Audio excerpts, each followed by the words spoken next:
Ce qui m'intéresse, c'est le style.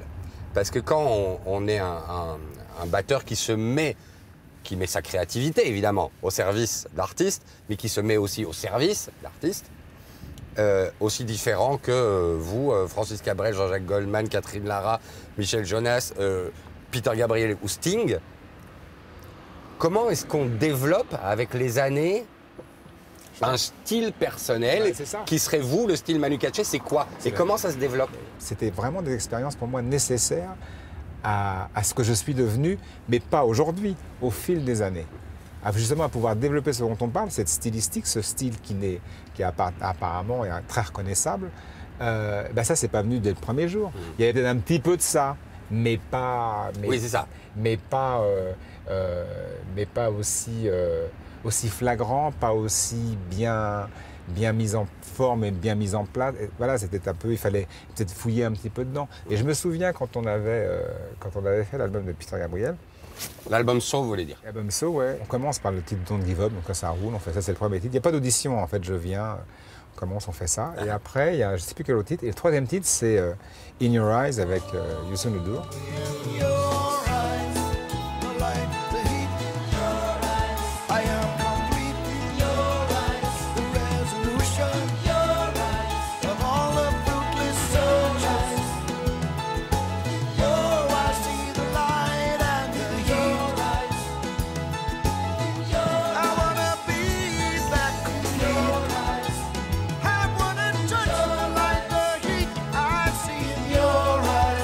Et moi, je suis donc dans le studio, j'ai toute la batterie installée.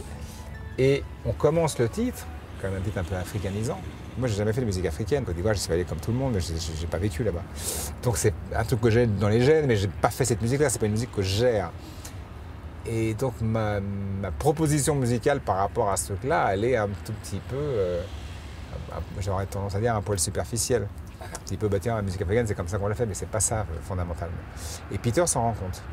Il dit rien, mais il s'en rend compte. Et il vient dans le studio, et je le dis d'ailleurs dans mon premier bouquin. Et donc je suis assis à la batterie, il se met face à moi, il prend un casque, il dit on va recommencer, etc.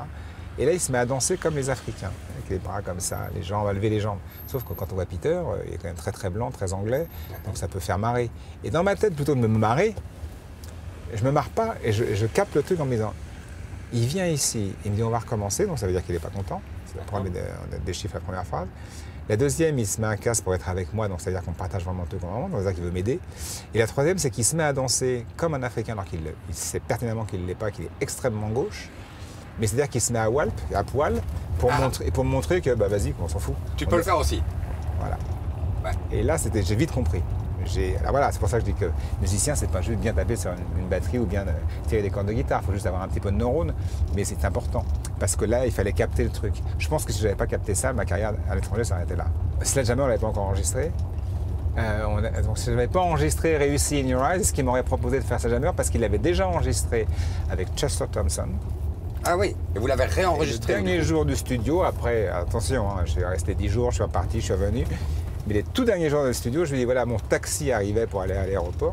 Et je dis à Peter me dit on va essayer un titre. Je dis ouais, mais Peter, j'ai mon taxi qui arrive dans une demi-heure. Une fois qu'il est là, je vais à l'aéroport. Non, mais c'est bon. Alors qu'un morceau avec lui peut durer des jours. Hein. Ah oui. Il me dit non, mais c'est juste un essai comme ça. Il me dit ouais, j'ai essayé ce truc-là avec Chester Thompson, je te fais écouter. Je dis bon, d'accord. Là, il me fait écouter Sledgehammer. Je dis ok, essayons. Je lui dis mais Peter, c'est 3 prises. Hein. Après, j'ai pas le temps. D'accord. Ça a été 3 prises. Et c'est devenu Sledgehammer.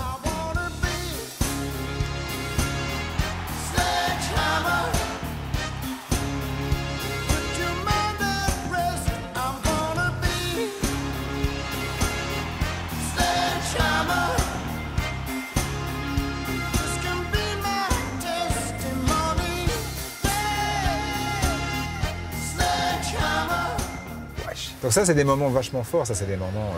parce que les mecs cherchent, quoi. Pareil Peter, on est dans son studio, c'était pas pour... On cherche des trucs. Ah ça, voilà, je te C'est pas mal, hein, parce que ça vient chercher. Ouais, mais c'est vachement... Ce qui est vraiment super, c'est qu'on t'appelle pour que tu recherches des choses. Ce qui veut dire que quand on t'appelle pour chercher, ça sous-entend quand même que tu es quelqu'un qui va pouvoir te proposer des choses qui vont, eux, les faire rebondir et aller plus loin. Ça a été important pour vous de jouer sur ce qu'on appelle des tubes. Là, vous parliez de Sledgehammer, je pense que c'est vous qui jouez sur An Englishman in New York. Je ne vais pas le faire comme ça. Je sais pas. Est-ce que c'est important? Je ne vais pas le faire comme ça. Je ne vais pas répondre comme ça. C'est pas important de jouer sur des tubes, c'est que j'ai joué sur des morceaux qui sont venus des tubes. C'est pas la même chose. Est-ce que c'est vrai que vous avez dit non pour faire la session d'enregistrement avec Mick Jagger? Oui, bien sûr. Alors, il faut que je raconte l'histoire encore. Ça m'intéresse parce que combien de musiciens disent non à Mick Jagger? Je sais rien, je sais pas. Pas beaucoup? Bon, peut-être que c'est arrivé. Parce que je sais pas si on vous a dit. Mais c'est le chanteur des Rolling Stones. Il paraît. Il me contacte, je suis à Real World chez Peter, je suis en train de faire mon album, je crois. Ou l'album de Peter, je sais plus trop. Rendez-vous au Ritz, il voudrait me rencontrer. Voilà, j'arrive dans sa suite, le mec est super, adorable, il parle super bien français. Magnifiquement bien. Il boit un thé, je prends un café, il me dit voilà, c'était encore à l'époque des DAT, il dit voilà, j'aimerais faire un prochain album solo et j'avais pensé à toi, je te donne un DAT, t'écoutes, tu me rappelles. Voilà, on reste pas très longtemps, 1 heure, très sympathique, on parle de choses, mais vraiment le mec est super sympa. Alors, je suis ravi d'avoir rencontré Mick Jagger, je repars en Angleterre terminer ce que j'avais commencé et j'écoute le DAT. Et j'écoute le DAT, voilà, je continue à faire ce que je faisais. Et un jour, il y a un coup de fil à Real World, donc, où toutes les secrétaires sont en vrac, c'est Mick Jagger, c'est Mick Jagger. Donc on me passe Mick Jagger, et Mick me dit Manu, tu veux me rappeler? Je dis oui, je sais, je t'ai pas rappelé. Il me dit bah, c'est quoi? Alors, c'est quoi ta précision? Je dis bah, ça sera non, en fait. Blank, ok, bah merci, attends, au revoir. Peter est à côté, il me dit tu viens de dire non à Mick Jagger, t'es un taré. Il vous rappelle, c'est le chanteur des Rolling Stones, je te ferai savoir. Et là, je lui dis ouais, mais je vais t'expliquer pourquoi. J'ai écouté le DAT de Jagger pour son album solo. C'est bien. Lui m'a écouté sur plein de disques. Donc il a une vision dans son oreille très précise de ce qu'il pourrait avoir dans son disque. Sauf que les titres que j'ai entendus, je ne pourrais pas me permettre de jouer comme ça. Ce qui veut dire que lui va être frustré parce qu'il ne va pas avoir ce qu'il a entendu sur les autres disques. Moi, je vais être frustré parce que je ne vais pas pouvoir jouer comme je pourrais jouer avec Mick Jagger. Donc je vais griller l'affaire avec Mick Jagger, le chanteur des Stones pour le coup. Il faut être taré. Je vais faire un album pourri, je ne vais pas pouvoir être moi, je vais jouer un peu genre autrement. Lui, il va être frustré, c'est une cata, pas Jagger. Après, voilà, chacun fait ce qu'il veut, chacun voit comme il veut. Moi, et puis c'est pas le seul que il y en a d'autres auxquels j'ai dit non, moins connu que lui. Mais le truc, il est là, il y a un moment, ça marche pas sur tout.